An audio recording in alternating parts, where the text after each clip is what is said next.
tiene ya unos pocos años, que cuando la leí me pareció un retrato muy ajustado de cuál es el origen de esta crisis cultural de valores en la que nos encontramos y con la que tenemos que dialogar, dentro de la cual tenemos que llevar adelante nuestro diálogo. Dice él, está haciendo como una descripción de cómo se ha desencadenado esta crisis.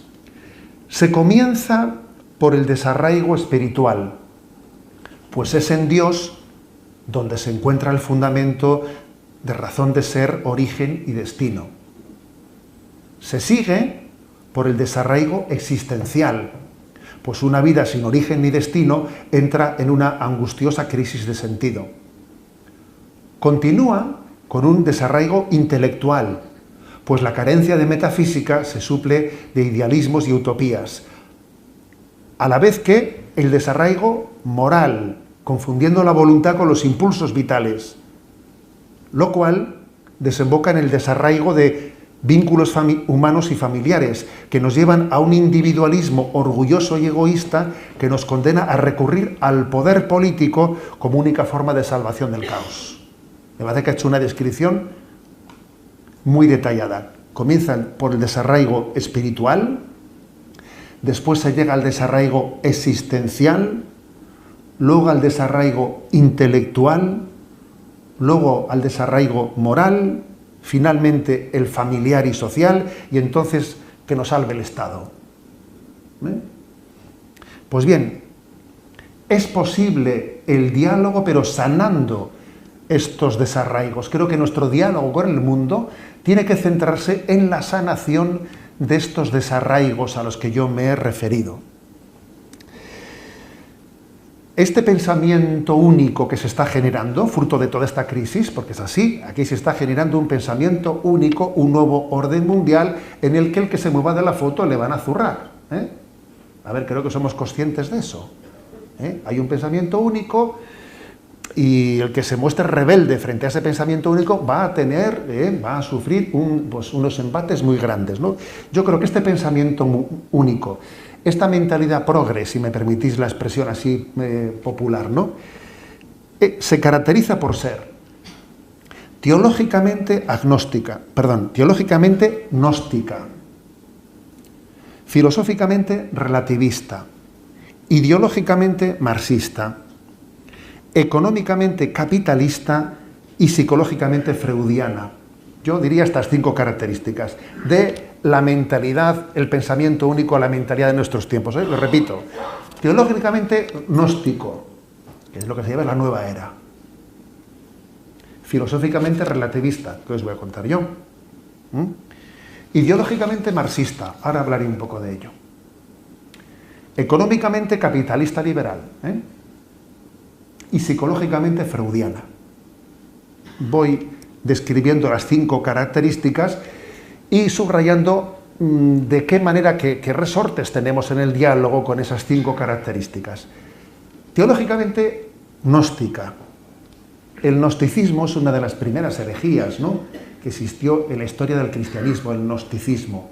La nueva era tiene de nueva exactamente el nombre, El nombre tiene la nueva era es una involución de 2000 años que quiere llegar a donde todavía no existía la revelación de Jesucristo, ¿no? Y la nueva era o esta tendencia gnóstica actual es como una búsqueda, es como un cambiar, ¿no? Es sustituir al Dios que se revela y que sale al encuentro del hombre con un hombre que está buscando en su introspección, se está buscando a sí mismo y está buscando una plenitud que no termina de descubrir, que es verdaderamente compleja y complicada. El gnosticismo se caracterizaba por pensar que los misterios superiores estaban reservados para los sabios del mundo. Solamente los sabios podían llegar a alcanzar esos misterios que se escondían a los ignorantes, a la plebe. Claro, viene el Señor y dice, ¿no? Padre, te doy gracias porque estas cosas se las has ocultado a los que se las dan de sabios e inteligentes y se los has revelado a la gente sencilla. Sí, Padre, así te ha parecido mejor.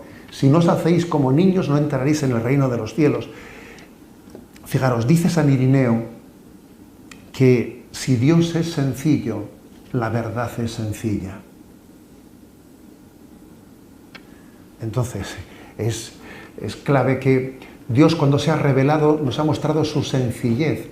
La revelación tiene la capacidad de poderse decir de manera muy profunda y sencilla. La profundidad y la sencillez no únicamente no son incompatibles una con la otra, sino que son absolutamente necesarias.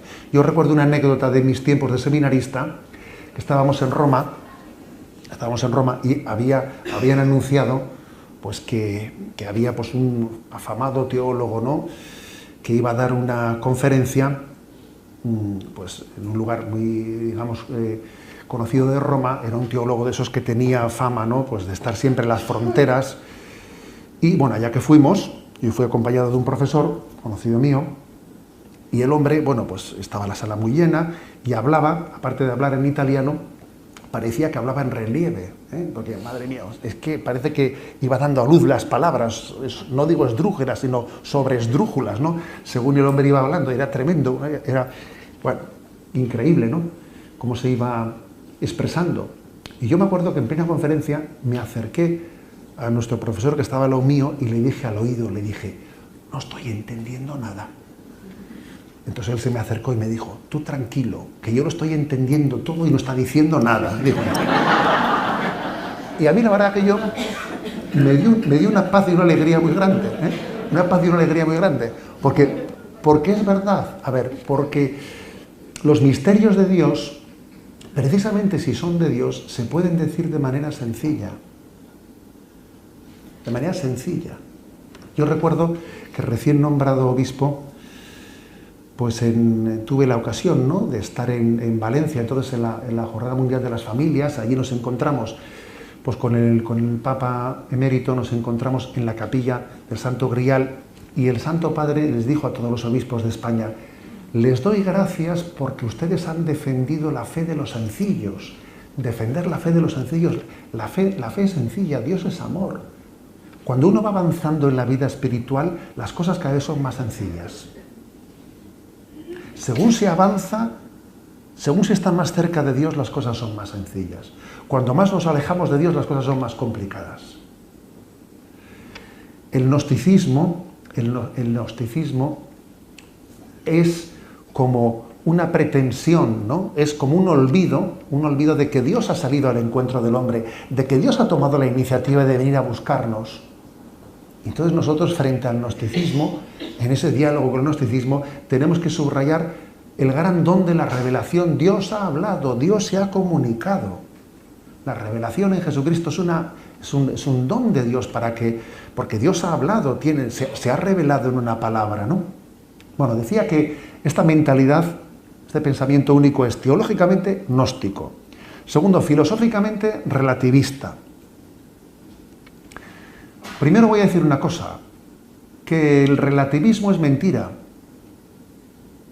Mentira quiere decir que no se lo cree él mismo, no se lo cree él mismo. Al final se ha demostrado que el relativismo era una estrategia de poder, porque cuando el relativismo ha alcanzado el poder, se acabó, comienza la dictadura del relativismo. Por ejemplo, yo recuerdo que en mis tiempos jóvenes, pues la objeción de conciencia, ¿no? Bueno, pues los que entonces invocaban la objeción de conciencia como un dogma incuestionable, cuando han alcanzado el poder, no admiten la objeción de conciencia de absolutamente nadie. Y le mandan a la cárcel a un médico como ese de Argentina, que se ha negado a abortar. Oiga, ¿usted no hablaba de la objeción de conciencia? El relativismo, entre otras cosas, no únicamente pensamos que no responde a la verdad de la vida, sino que era una pura estrategia, ¿no? Estamos creados por la verdad. Y, por ejemplo, cuando hablamos de dinero, a nadie, ahí no va el relativismo, ¿no? En temas de por ejemplo, económicos, allí no se admite la doble verdad. ¿Y por qué no? Si usted cree en el relativismo, ¿por qué no lo aplica también en la economía de su vida? El relativismo se ha demostrado como una estrategia de poder. Una estrategia de poder. Al final, esa no creencia, esa supuesta no creencia en una verdad última, no era sino una estrategia para poder alcanzar el poder y después imponer un pensamiento único. Todos somos conscientes de que es imposible educar en el relativismo, pero es que además el relativismo se ha demostrado, como digo, ¿no?, como subrayo, como una mera estrategia de poder. Creo que tenemos que subrayar mucho en nuestro diálogo la importancia de la libertad de conciencia.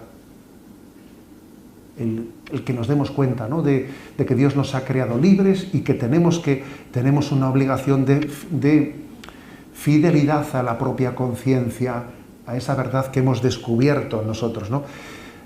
La libertad religiosa es dirimente, ¿no?, para poder llegar a afirmar que en un lugar concreto exista o no exista la libertad de conciencia. Tercer lugar, teológicamente gnóstica, filosóficamente relativista, ideológicamente marxista. Sí, yo creo que este pensamiento dominante es ideológicamente marxista. ¿En qué sentido?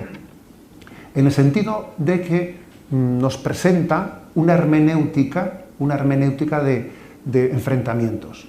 ¿Usted qué es? ¿Progresista o conservador? Bueno, usted no tiene otra cosa para elegir.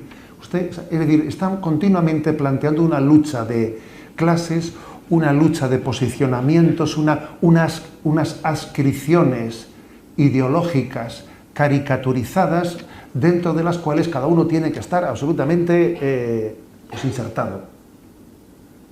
Usted es tal, usted es nacionalista, no es nacionalista. A ver, o sea, creo que esa concepción ideológica de corte marxista,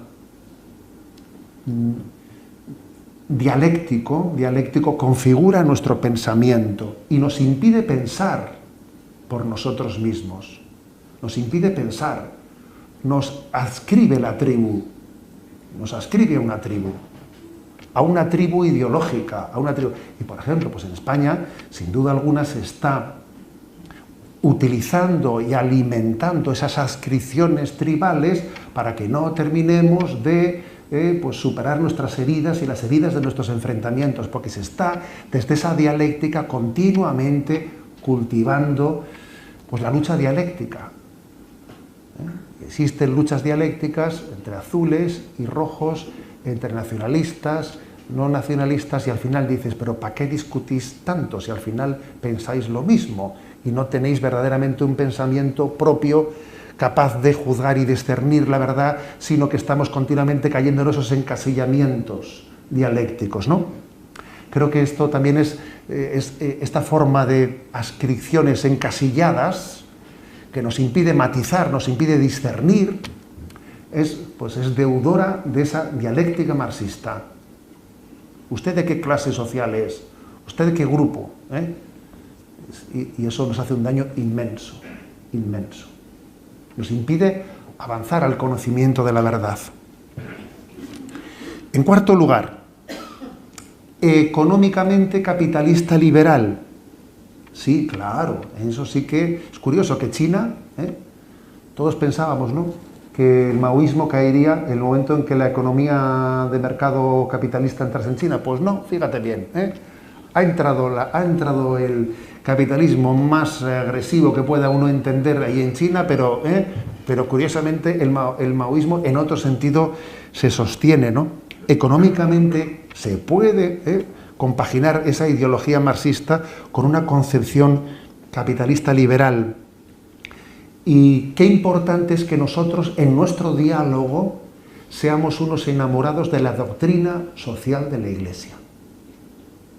Yo entre los regalos, ¿no?, que el Señor me ha dado, aparte de la explicación del catecismo de la Iglesia Católica, etcétera, ahora en el programa de Sexto Continente, pues también he tenido la suerte, la estoy teniendo, de desarrollar de manera desmenuzada, puntito por puntito, en esa versión, digamos, dirigida para jóvenes que se llama el DOCAT, del Catecismo de la Iglesia Católica, cada uno de los puntos desmenuzados de lo que es la doctrina social católica. Y es Es una gran sinfonía, ¿no? Una gran sinfonía como desde unos principios de una coherencia con nuestra propia, ¿no? Pues con esa concepción teológica cristiana, seamos capaces de hacer una visión global de la sociedad en la que sea el reino de Dios el que prime en cada momento, ¿no? Y el bien común de todos los hijos que conformamos ese reino de Dios. La doctrina social no es en el fondo siempre lo ha dicho la Iglesia, no es como una tercera vía, pues, entre el comunismo y el capitalismo, pues la Iglesia formula una tercera vía.